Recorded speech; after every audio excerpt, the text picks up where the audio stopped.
I'm kneeling on the rug in my parents' Dallas living room, tying a ribbon on a platter of cinnamon rolls I brought for their retirement brunch. Sunlight makes a checkerboard on the hardwood. My aunt debates mimosa ratios. A cousin argues about the best brisket place. It's noisy, warm, ordinary. Dad taps a spoon to his glass. Mom clasps his arm, glowing. "We have an announcement," she sings. Savannah, my younger sister, glides to their side in a white jumpsuit like she's about to launch a lifestyle brand. She's 31. I'm 33. I smooth the corner of a napkin and make myself smile. "We're giving Savannah the downtown loft," Dad says. "Free and clear. And a little something to go with it." He tosses a fob. A silver SUV chirps in the about the driveway. People clap. Someone whistles. Savannah squeals. She spins hair, catching the light like a commercial. My mother turns to me. "And for you, Lena," she says, handing me a canvas tote. It's heavy. Inside a stack of clipped coupons, a grocery gift card, and a note written on floral stationery. "You're so good with money, you'll make this stretch." A ceramic rooster potholder peeks up, grinning like a joke that isn't funny. Everyone waits for my face to do the right thing. I make it do the right thing. I nod, thank them, hold the tote against my ribs. Heat climbs my neck. The cinnamon rolls smell too sweet. The room tilts a degree. The room. Savannah leans in perfume of gardenia and something expensive. "If you ever need a place to crash downtown," she murmurs, "text me. I'll have my building put you on the list." She pats my arm like I'm a diligent intern. Dad adds a loud fatherly laugh. "Lena's the responsible one. She doesn't need a car to prove it." Guests chuckle. The old script lands exactly where it always lands, on top of me. I excuse myself. I walk, not rush, down the hall, past the gallery of framed photos where Savannah's face is always centered and mine often cut off by the mat. In the guest bathroom, I lock the door and brace my hands on cool marble. My reflection looks steady. My pulse blurts at my throat. I take 3 long breaths. They don't reach my lungs. People say heartbreak is poetic. It isn't. It's a cramped chest and high blood pressure and a mouth that tastes like coins. I press the note flat on the counter. "You'll make this stretch. 1 sentence, a lifetime of translation. You don't need. You'll manage. Give more. Ask for nothing." I remember other rooms, other moments. Savannah's 10th birthday, a backyard movie screen, a chocolate fountain, a rented puppy pen. My 12th, the year after, a sheet cake on a plastic table, 2 friends who left early for soccer practice. Dad's words. "Your sister needs bigger gestures. You're the independent one." Senior year, I gave the valedictorian speech to a row of empty family seats. They were at Savannah's regional cheer finals. Mom said later, "We'll watch the video when things calm down." They never did. College, I worked nights at a campus coffee kiosk and weekends at the bookstore. Savannah studied photography abroad and sent postcards of pastel alleys. Mom said, "She's finding her eye." Dad said, "You're a machine, Lena. You'll be fine." Mortgage. I put 20% down on a tiny condo near my transit office. I fixed the leaky sink myself. I patched drywall. Meanwhile, my parents covered Savannah's credit card just for a few months that turned into years. When I asked about fairness, Dad called me ungrateful. Mom called me dramatic. These scenes stack like blocks. My tote bag tugs at my wrist. Back in the living room, Savannah is giving a speech about creative space and my brand. People film her on their phones. Dad's arm wraps Mom's shoulder, proud and tight. My chest aches. Something inside me stops arguing. It just decides. I place the tote on the console table by the door, like you place a borrowed book you're done pretending to enjoy. I slip on my shoes. I spot my niece Savannah's little girl Junie spinning in socks on the tile, singing to herself. She is 7. She is all elbows and missing teeth. She smiles at me, pure and oblivious. "Auntie, are you leaving?" For a bit I whisper, "I'll call you later." I step into the heat. The SUV glints. The air smells like cut grass and hot tire rubber. My old hatchback waits at the curb, dull paint, reliable hum. I start the engine and sit there while my hands stop shaking. My phone buzzes, a text from Mom. "Don't be like this today. It's supposed to be happy." Another from Dad. "We need to talk about your attitude. Come back in and fix this." Savannah adds a heart. "Love you, sis." I drive. North on 75. Summer haze wobbles over the lanes. I pass billboards for injury lawyers and water parks. The radio mutters. I turn it off. The silence feels like a bruise I can finally stop hitting. I've loved my work more than I've loved most things. I'm a transportation engineer. I design intersections that don't kill cyclists. I write reports strangers never read. I draw lines that shape how a city breathes. My projects matter. But in my family, my job was just Lena's little maps. At a gas station outside Sherman, I buy a bottle of water and a bag of almonds. A row of lottery tickets glitters behind the counter. Blue, gold, hot pink. The cashier nods at my toteless hands. Light day. Light life, I say. It comes out sounding like a joke. It isn't. In the car, my phone rings. Rowan lights the screen. He was my college lab partner. He is the person who picks me up from roadside flat tires and metaphorical holes. I answer. Hey, he says, how's the brunch? Imagine a game show, I say. Only the prize is fairness, and I'm not a contestant. He's quiet a beat. Then, what did they do? I tell him. Loft, SUV, coupons, the note. He whistles a breath between his teeth. Lena, I left. Good. He doesn't ask if I overreacted. He doesn't say family is complicated. He says, come to Chicago. Crash at my place. My roommate's in Europe all summer. It's a couch, but it's a big couch. We'll get pizza. We'll get you an interview at my firm. The city's staffing a bus rapid transit project. They drool over your corridor modeling. I can't just... You can. You design exits. Take one. I rest my forehead on the steering wheel. The wheel is warm. The car smells like old coffee and loyalty. Okay, I say.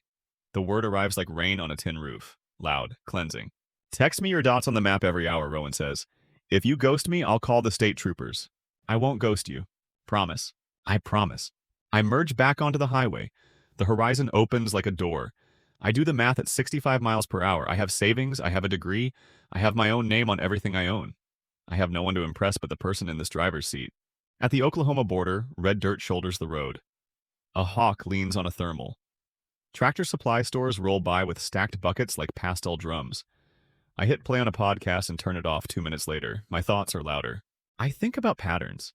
About who held the money in our house and who held the stories. Dad managed everything, which meant Savannah never saw price tags and I saw nothing but. Mom curated the narrative. We've always treated our girls the same.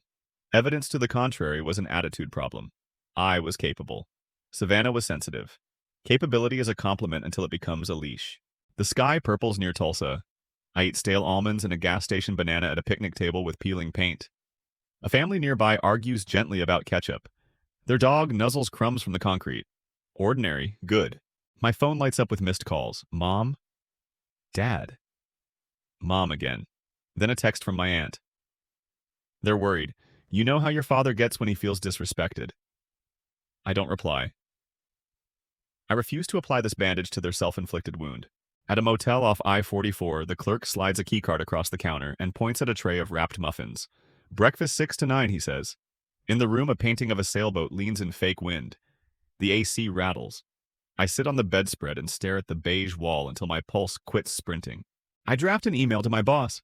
Subject requesting remote week. I'll ask for time to visit a colleague in Chicago and explore multi-city bus lane designs. It's true enough. It's not the whole truth. The whole truth is, I'm done begging my parents to see me. I open the minibar fridge. It holds 2 waters and a soda that tastes like batteries. I drink the water and stand at the window. The parking lot hums. A couple argues softly next door. A neon vacancy sign blinks like a tired heartbeat. I text Rowan my dot on the map. He replies with a thumbs up and a pizza emoji. Then another message. Proud of you. Not for leaving them. For choosing you. I plug in my phone. I set an alarm. I turn off every notification from Mom, Dad, and Savannah. The silence is startling, and then it isn't. It's peace in its larval form. I lie in the dark and make a promise to myself I can't take back. I will build a life where generosity isn't a trap. I will learn the shape of a boundary that doesn't wobble. I will keep receipts not of money, but of moments. And when the truth shows its face, because truth always does, I won't look away. I don't know yet what waits in Chicago. I don't know yet what I'll uncover when I start pulling at the loose threads of our family stories. I only know this by morning. I'll be moving toward a city that runs on tracks and timetables where lines have rules and stoplights treat everyone the same. Would you have stayed for cake or picked the road like I did? The motel alarm vibrates me out of shallow sleep. I'm on the road before 7, coffee in a paper cup, burning my palm. Oklahoma unwinds, then Missouri. Cornfields shoulder the highway. I count water towers. I send Rowan my dot on the map every hour like I promised. At a rest stop, I file the request to work remote for the week. My boss replies in 20 minutes. Approved. Keep an eye on the Riverbend project. My fingers tingle. A door opens without anyone arguing first. Without anyone shomawai. By late afternoon, Chicago shows itself in pieces. Stacked tracks, brick flats with staircases that look stitched onto their fronts, murals of faces that watch as you pass. Rowan meets me outside a 3 flat in Logan Square with a grin and 2 grocery bags. You made it, he says. He smells like sawdust and fresh laundry. He hands me a key on a neon tag. Top floor, you get the couch, but it's a transformer. Behold, inside everything is mismatched and clean. A ficus leans toward the light. The couch really does unfold like a trick table. Rowan flicks the kettle on. Guest Wi-Fi is bustling forever, and the password is a stop bar, he says, like a person who loves what I love. We eat pasta at the tiny table. Fans hum. The L rolls by like a promise. He doesn't make me tell the story again. He lets me talk about lane widths and signal timing until my breathing evens. Tomorrow, he says, I'll take you by the office. Purely social. No pressure. No pressure, I repeat. It feels possible. The morning cracks open cool and blue. I wake before Rowan and walk to the corner for coffee. A woman in scrubs laughs into her phone. A boy tugs a pit bull that refuses to cross until the walk sign appears. Rules? Fairness. I could build a religion around that. At Rowan's firm desks sprawl under skylights. Bikes hang on a wall. Someone refills a cereal bar like a bartender of oats. Rowan's coworker May offers a tour. She has sleeve tattoos of wildflowers and a voice you want reading you bad news. So, you're the corridor whisperer, she says. Rowan showed me your paper on preemption for buses. You made me care about signal phase and timing, which is rude, honestly. I laugh. She means it as praise. We stand over a model of a street with tiny cars, tinier trees. My hands move on instinct. Your bus bulbs are tight, I say, but if you push the stop back mid-block here, you free right-turn conflicts.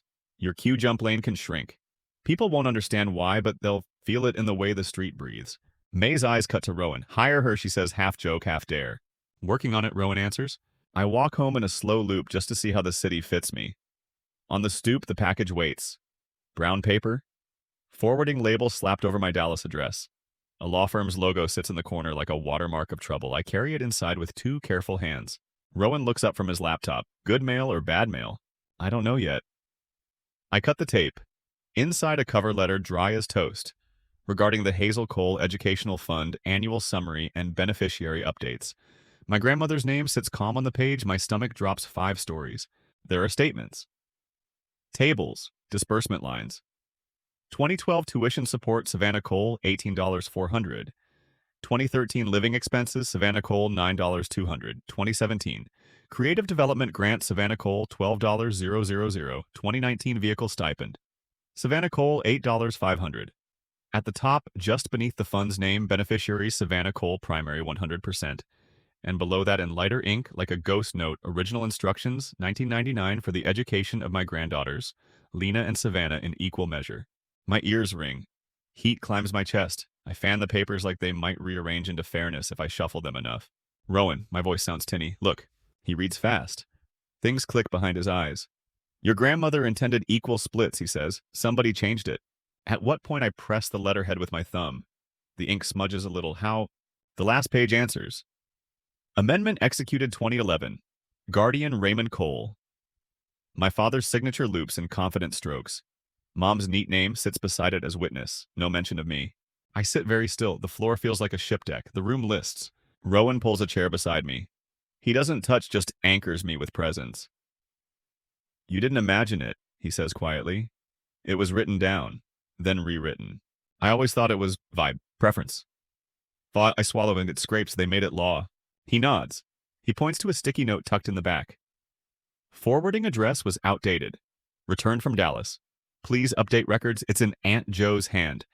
Purple ink loopy letters. She must have sent it thinking I already knew. I see a funeral years ago. Black dresses. Ham casseroles. A quiet conversation I didn't hear. I see my grandmother's wrinkled hands counting quilt stitches, calling me my steady girl and Savannah my sparkler. I think about sparkler money versus steady nothing. My phone lights the table. Mom, I let it blink out. It lights again. Dad this time. I flip the phone face down. It keeps buzzing like a trapped insect. When it stops, a text arrives from Savannah. A photo of Junie building a pillow fort. She wants you to see her castle. Then a second text, quick after the first. Can you spot me $300? The Loft's HOA fees are criminal. Dad's being weird about timelines. I exhale. A laugh breaks out, bitter and small. I type and delete 3 responses. I settle on, I can help you make a budget. I can't be your bank. My thumb hovers. I send it before I can soften it into nothing. Junie sends a voice message, all breath and excitement. Auntie, my castle has a drawbridge. Mom says we can make the spare room into my art studio because Grandma Hazel gave Mom the grown-up castle for real. Grown-up castle, loft. The phrase lands like an anvil wrapped in ribbon. I call Aunt Jo. She answers on the third ring. Lena, honey. Did you forward a packet from a law firm? I keep my voice even. Oh, thank God you got it. Your mother said she stops herself, that it wasn't urgent, but I found it in a pile by the garage door. Hazel would haunt me if I lost legal papers. Did you know the fund got amended? Silence, a breath through teeth. I knew something changed. Your father said you didn't need it because you had scholarships and a city job lined up. Hazel was gone by then. Did Grandma intend She wrote it on the kitchen calendar in pen Lena. Aunt Jo's voice goes soft. She pinned notes to things. The dollhouse, the silver, the fund. For both girls, in fairness, she loved you steady because you were her steady. She loved Savannah soft because she thought softness would keep her safe. Your parents twisted that into something else. I brace my palm on the table. The wood is warm from the sun. My head feels cold. Why didn't anyone tell me? I thought you knew. The sentence falls apart as she says it. Your mom said you didn't want to be bothered with money talk. I believed her. I'm sorry. I thank her anyway. We hang up. I stare at the word amendment until it stops swimming. Rowan clears his throat. What do you want to do? Not explode, I say. Make a plan. We spread the papers. We make a list. Dates, names, signatures, amounts. I take photos. I upload them to a folder labeled Receipts. Then I set up a new email address. Boundaries need clean inboxes. I text my parents from it. Going forward, please use this email for any family matters. I will not discuss finances by phone. Please send me a complete list of accounts where my name or social security number has been used, including the Hazel Cole Educational Fund and any related instruments. Deadline 2 weeks. I read it aloud. It sounds like a person who knows where she ends. I hit send. My hands shake until they don't. We walk to the corner store for ice cream because big truths require sugar. Outside, cicadas rattle like power lines. A train sighs past. A kid heaves a basketball at a bent rim and whoops when it drops. Everyday life does not look up to check if I'm okay. That helps. In the evening, Rowan drags me to a community pottery studio 2 blocks away. Air with clay in it is better than air without, he says. He's right. The instructor shows me how to center a lump. You don't bully it, she says. You steady your hands and let it find the middle with you. I press. The wheel hums. Mud smears my wrists. Something quiets inside me. I make a bowl with a lopsided lip. It wobbles on the board. It's fine. It exists. Back at the apartment, I set a therapy appointment with a sliding scale clinic May recommends. Tuesday at 3, I almost cancel. I don't. The room smells like lemon cleaner and old paper. Dr. Patel is younger than I expect and kinder than I think I deserve. What brings you in, she asks. Favoritism, I say. The word tastes like metal. And what comes after? Duty, triangles, silence. She waits. I keep going. In my house, Savannah was an emergency to be solved. I was an emergency kit. They invested in her. They borrowed me. She nods. What do you want now? A life where my usefulness isn't my value, I say. The answer is ready. It surprises me anyway. On Wednesday, my boss pings me. Quick check-in, I brace. He wants to send me to Riverbend for 2 weeks. We'll pay the travel. You've got rapport with the traffic director. We need your calm brain on this. I booked the flights from Chicago, not Dallas. The world adjusts a centimeter. That night, my phone lights the dark. Mom leaves a voicemail long as a podcast. She is crying at first, then angry, then practical. We did what was best for the family, she says. Savannah needed support. You had scholarships. Your father and I are hurt that you'd throw our sacrifices in our faces. If you cared about us, you would not demand paperwork like a stranger. I listened twice. On the second pass, I hear the subtext as if it's written in bold. Don't ask for facts. Stay in feelings, preferably ours. I save the message under Manipulation Audio 1. I open a notes file and transcribe. It feels clinical. It feels necessary. Friday. Aunt Jo texts again. A picture of a small key in her palm. A tag hangs from it in my grandmother's blue ink. L. Just the letter. No last name. Joe's caption, found this in Hazel's sewing tin. Looks like a box key. The bank branch on Preston Road closed, but the contents moved to the main office. Thought you should have it. I can overnight. I hold the phone like it might bite. Rowan looks at my face and knows. That's your revealer, he says. I think so. My pulse jumps. The safe deposit box feels like a time capsule ticking in another state. I picture folded letters, old statements, maybe a note that says, for both girls, don't let anyone tell you otherwise. I book a flight to Dallas for Monday. Quick in and out, no detours. I don't tell my parents. I text Aunt Jo my itinerary. She promises to meet me at the bank. I wash my one good blouse and hang it on the shower rod on Chital. I check the folder called Receipts 3 times. I add my birth certificate, social security card, passport. Every proof of me I own. On the couch that night, Rowan hands me a Sharpie. Label your binder, he says. Give it a name that makes you feel like a steel beam. I write in block letters, equal measure. He nods. Good, now let's order Thai food and watch something where the bad guy gets caught by timestamps. We eat noodles out of cartons. We let a detective connect dots with grainy video and a lineup of receipts. It feels like practice. Before I sleep, I call Junie. She whispers from her fort. Good night, Auntie. Did you see my drawbridge? I did. My voice is steady. I look at my binder on the coffee table. It's perfect. Mom says castles need moats. They do, I say, and gates, and rules for who gets to come in. She giggles. I like rules. Me too, I say, smiling into the dark. I'm learning mine. I set my alarm for a stupid hour. My flight will rise over the grid of my old city, and somewhere in a vault there is a small metal door with my initial on it. Part of me is scared of what I'll find. A bigger part is tired of guessing. When the truth knocks this loud, you don't pretend you're not home. You open. You look it in the eye. You invite it to sit at your table, and you get out a pen. The plane lifts into a sky the color of dishwater and hope. I watch Texas resolve under the wing like a gridded quilt. I don't read. I don't listen to music. I hold Aunt Jo's little key in my palm until the grooves print into my skin. At Love Field, Aunt Jo waits by the pickup loop with a styrofoam cup and lipstick on her teeth. She squeezes me hard, then pretends she didn't. You look sturdy, she says. Sturdy is good. The bank lobby smells like lemon cleaner and copy paper. Fluorescent light turns everything honest. A woman in a navy suit introduces herself as Miss Chen. Calm voice, no rush. Safe deposit access is downstairs, she says. You'll sign the register. We'll bring box 14B. 14B. The number clicks into place in my head like a puzzle piece I was born missing. We follow Miss Chen through a door that whooshes shut behind us. A vault rotates past itself. She unlocks a grid of metal faces, slides out a long drawer, carries it to a small room with a table and 2 chairs. Take your time, she says, and leaves. The key turns with a click so soft I almost miss it. I lift the lid the way you lift a sleeping child, slow certain. Inside, neat bundles wrapped with string. Hazel's handwriting on every tag. Blue ink. Steady script? For both girls in fairness. I don't breathe for a count of 5. A manila envelope sits on top. To L if you're old enough to be angry and wise enough to be careful. I laugh once. It breaks in the middle. I open the envelope. Letters, copies. A photocopy of a calendar page, kitchen grease haloed in the corner.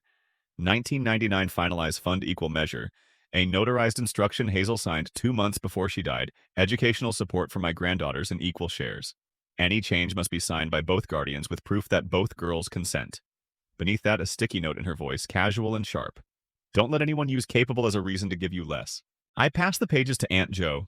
She presses her lips together until they white out. She told me she wrote that consent line, she whispers. Your father said lawyers would tidy it. He meant erase it. Mixed in with Hazel's papers, another stack. Bank disbursement slips. Checks printed on beige rectangles that look like every check I've ever seen, and something more dangerous. Tuition Savannah. Equipment Savannah. Vehicle Savannah. On 2 of them, a memo line, temporary household support.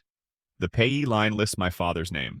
The ink slants different from Hazel's, bigger, more certain, like a man answering his own question with a pen. My face heats, then chills. I line the papers by date.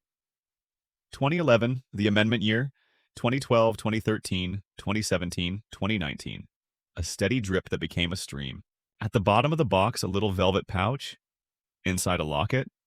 On one side, a photo of Hazel holding 2 babies. Savannah howling me, staring at the camera like I understood dead at 6 months. On the other side, a folded scrap. To my steady one, if they make you choose between peace and truth, pick truth. Peace will find you later. I close my eyes. When I open them, the room is the same. The ceiling hums. The table is cheap laminate. The world didn't shatter. That feels like an insult and a relief. Miss Chen knocks once and peeks in. Everything okay? Define, okay, I say dry. She smiles like she's heard that before. I can notarize copies, she offers, reading the room gently. And print the register signatures for your records. She pauses. We also keep file cards for any amendments recorded through this branch. You're entitled to see those as a named granddaughter. My spine lengthens a millimeter. Yes, please. We leave with a folder thick enough to qualify as evidence and a receipt for notarized copies. Aunt Jo signs the custody log, hands me the key like she's passing a baton in a race we didn't know we were running. You keep it, she says. Hazel meant you to find it. In the parking lot, heat slaps us in the face. Cicadas scream from the live oaks. Aunt Jo touches my arm. Do you want lunch or a cry or both? Coffee, I say, and a table. We find both at a strip mall bakery that smells like sugar and yeast. I spread the papers. I create a timeline with napkins and a pen that leaks on my fingers. Aunt Jo watches like a witness in a courtroom. Every few minutes, she adds a detail. That's the month your dad bought the boat, she murmurs. He said it was a client thing. My phone buzzes with a text from Savannah. Are you in town? Mom says she saw your car on Preston. Coffee. Please. The word please snags me. I tell her the bakery name and add 30 minutes. I have a hard stop. Boundary first, then bridge. She arrives 23 minutes later in a maxi dress that looks like a silk curtain and designer sandals with cracked edges. She hugs me. I let her. She spots the stack and goes pale under her tan. What is that? Grandma's box, I say. The fund, the amendment, the checks. Savannah drags a chair back like it weighs 200 pounds. Dad told me the fund was always for me because you were a scholarship kid. He said Hazel wanted it that way. He said you didn't want charity. My laugh is a cough. Hazel wrote equal measure on everything short of the moon. Savannah peels at a coffee sleeve. I didn't know about the checks to him. She swallows. I thought the loft came from their retirement savings. I told myself that. Aunt Jo watches her with an expression I recognize as complicated love. Baby, you didn't ask hard questions because it was easier to believe the nice story. Savannah nods small and fast. I was the nice story, she says, and her voice cracks on was. We sit quiet. The espresso machine hisses. A kid in a tutu throws a fit about sprinkles. Normal life keeps being normal. What do you want? Lena Savannah asks, finally eyes on mine, not my hands. Say the sentence. A full accounting, I answer. In writing, under oath if it comes to that. She flinches. From both of them. I keep my tone even. Also boundaries. No more late night texts for money, no more triangulating. If you want a budget, I'll help build one. If you want therapy, I'll ask my clinic for referrals. I won't be your bailout. Savannah nods slower. Okay, she says, then firmer. Okay. She places a Loft key fob on the table.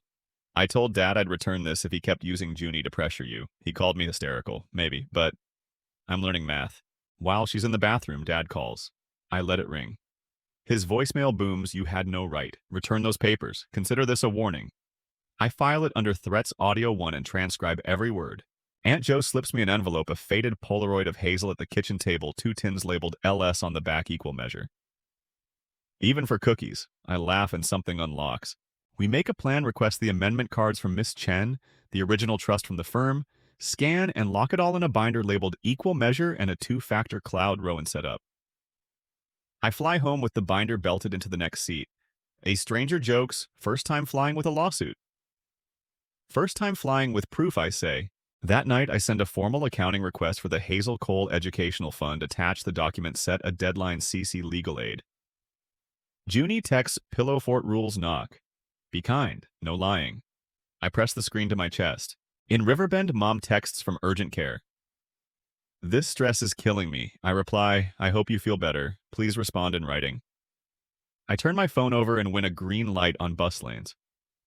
Back in Chicago, Dad's lawyer sends a letter full of disparagement, and accidentally an admission the amendment exists. At mediation, I lay out Hazel's instruction, the bank card checks dates, and Dad's audio. Equal measure was documented. Consent was required. I want an accounting, restitution, and boundaries. Dad says, we did what we had to do. Mom, you were always okay. Being okay isn't a discount, I answer. Quiet devastation, not drywall damage. We agree on terms, written accounting, restoration of funds, equal access going forward, therapy if they want a relationship. When the deadline passes, I file to compel. The bank freezes the fund. My boss forwards Dad's retaliation with handle what you need. Your work stands. The accounting confirms the pattern. We settle staged restitution independent trustee quarterly statements to both sisters. Dad tests boundaries by email. I reply once. Please use the agreed channel until he stops. Life steadies, Riverbend breathes. My bowls stop wobbling. Rowan holds my hand without fixing me. Savannah builds a budget, earn, keep, give. At follow-up, Mom says capability isn't a reason to give someone less. Junie mails a clay coin stamped with 2 lines, even. Months later, restitution lands on schedule. Family therapy lurches, then moves. Thanksgiving is friends and pie. Junie visits, rides. Auntie's lanes adds equal snacks to the fort rules. On my mirror, worth is not earned by usefulness. Below it, equal measure starts with me. If you were me, proof in a binder, peace within reach, a life that finally fits, what would you ask for next?